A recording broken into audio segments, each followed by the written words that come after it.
مونږ او تاسو الحمدلله اهل سنت والجماعت احناف یو مسلمانان یو خو بیا مو له دغه رښتوني جماعت سره تعلق ده نو د دغه جماعت تعلق څه ده یو رښتونی امتیاز یې دا ده چې دوی خپل عقل او خپل عمل یې د شریعت او د صحابو د تشریح تابع ګرځولی چون چرا بیا په دې کې نه کوي حنفي څه ته وایي دا چې په اجتهادیاتو کې د امام ابو حنیفه رحمه الله په رهنمایي کې په دین باندې عمل کوونکي ته حنفي وایي ګوره حنفیت ته الله په دنیا کې ډیر لوی مقام ور په برخه کړی ده ادیان باطله او صراط مستقیم په دغه کتاب کې لیکلي دي چې 1994 میلادي کال کې د مردم شمارۍ مطابق 1 ارب او 10 کروڑه مسلمانان ول په دې کې 15 کروڑه یوازې احناف ول حنفیت چې ده فقه حنفي چې ده دا یو جمهوري فقه ده په دې کې هر څه واضح دي د قرآن او د سنت صحیح ترجمه او تشریح پکې موجوده ده فقه حنفي دا د یوې شورا په ذریعه مرتب او مدونه شوې ده اراکین د دغه شورا د وخت لوی محدثین فقها مفسرین ول چې په هر فن کې د وخت دوی ماهر ول د وخت لوی محدثینو چې په لکونو احادیث به ورته یاد وو د لکونو احادیثو حافظان وو دوی به سره د دومره علمیت نه بیا هم د حنفي فقه څخه فتوا ورکوله د محدثینو ټوله سلسله د چې سند چې ده د امام ابو حنیفه په شاګردانو باندې تېرېږي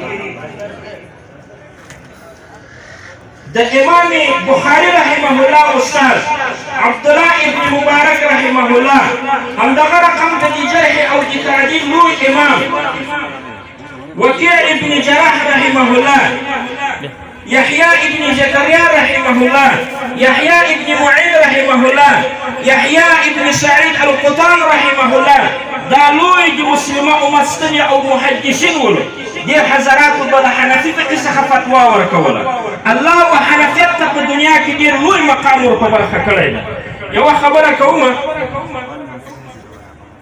حنفیت ته اوس ځینې فرقې ځوانه هم ځان منصوبوي هغه پنجپیریانو په نوم سره د مونږ او تاسو په علاقو کې یادېږي چې د دوی و جماعت د اشاعت التوحید والسنه په نوم سره یادېږي دوی هم ځان ته حنفیان وایي بیا بالخصوص ځان ته دیوبندیان هم وایي حال دا چې دیوبندیت او حنفیت یو له بل سره په پاکستان افغانستان بنګال او هند کې لازم او ملزوم دي ځکه چې په دغه پرفتن دور او زمان کې د حنفیت تشریح څو جماعته کړې ده مودودیانو کړی د حنفیت تشریح پنجپیریانو کړی د حنفیت تشریح بریلویانو کړی د حنفیت تشریح او مونږ چې وایي دیوبندیان یو نو اهل حق علماء کرامو په خپل وخت کې د دغه فرقې ځوانانو په رد کې د حنفیت تشریح کړې ده مونږ چې و دیوبندیت ته ځان منصوبوو دا معنا چې پنجپیریت نه منو بریلویت نه منو مودودیت نه منو په دې علت و دیوبندیت ته ځان منصوبوو مونږ او تاسو اهل سنت والجماعت احناف دیوبندیان یو ګورئ دا مو شعار ده پنجپیریان ځان ته دیوبندیان وایي خو یاد لرئ چې د پنجپیریانو له عقایدو څخه دیوبندیان سلف او خلف بیزاره دي پنجپیریان د حیات النبي نه منکر دي د سماع النبي نه منکر دي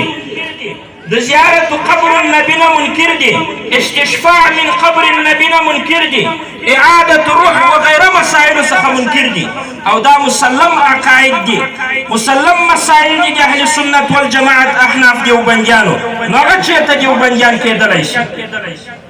بریلویان هم ځان ته احناف وایي نو د حنفیت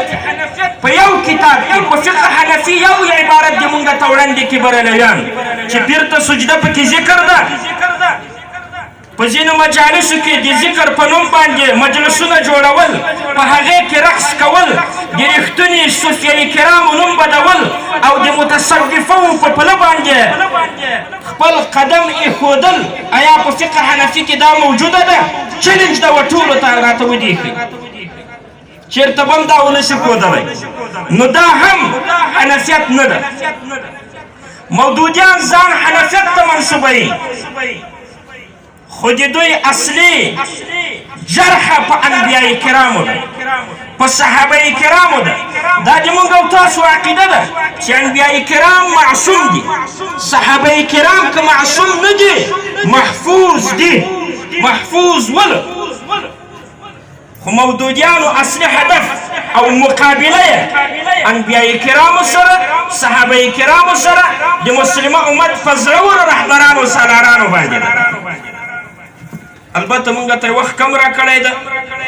خوښ او خوشحال یم چې په آزاده فضا کې هېواد مو له اشغال نه خلاص. دا هم د مونږ او تاسو د هغو ځوانانو برکت ده چا چې د اسلافو او اکابرو له تاریخ څخه ځان خبر کړی و، او بیا یې څنګه چې اسلافو او اکابرو مو د سرو لښکرو مقابله کړې وه، همغه رقم ته دغه دیوبندیانو او د دیوبندیانو په رهبرۍ کې مقابله وسوله، اشغالګر ختم سولو او په یوه آزاده د ورورولۍ په فضا کې داسې د دستار فضیلت مجلس دلته منعقده سو. د کندوز ولایت و شریف ولس ته د دغې دستار فضیلت مبارکي وایم، بالخصوص د دغه فاضلانو و والدینو ته و نورو نږدې اقاربو ته او د دوی و استادانو ته مبارکي وایم. الله دې و دوی ټولو ته جزای خیر ورپه برخه کړي. واخر دعوانا ان الحمد لله رب العالمين.